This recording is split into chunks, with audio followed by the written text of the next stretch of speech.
Me cabe el orgullo de recibir a 4 talentosos del pentagrama musical. López Simón, tenor, cantante, tenor de la escena, no señor de la escena, ya con una larga trayectoria en su carrera artística. Lobito Martínez, que cumple 20 años de actuación musical.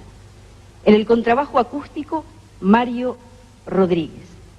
Y en la batería, me atrevo a decir el número 1, Toti Morel.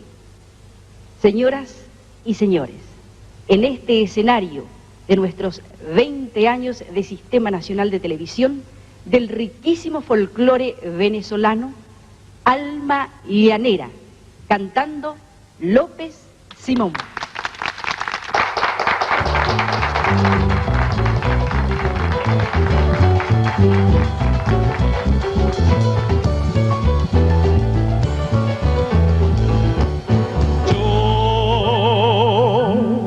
Yo nací en una ribera del Arauca vibrador, soy hermano de la espuma, de la garza, de la rosa.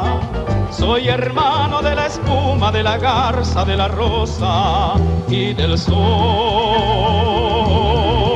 y del sol. Amo, lloro, canto, sueño con claveles de pasión, con claveles de pasión. Arrullan las rubias crines del potro que monto yo. Yo nací en una ribera del Arauca vibrador, soy hermano de la espuma, de la garza, de la rosa y del sol.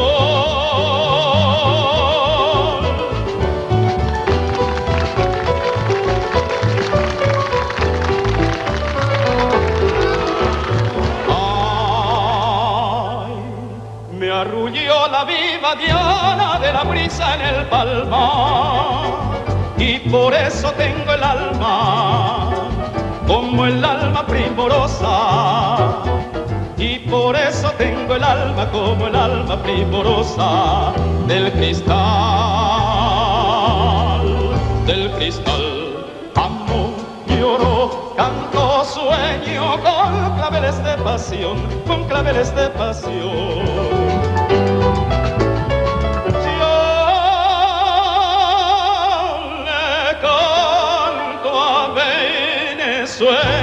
Con alma de trovador, yo nací en una ribera del Arauca vibrador, soy hermano de la espuma, de la garza, de la rosa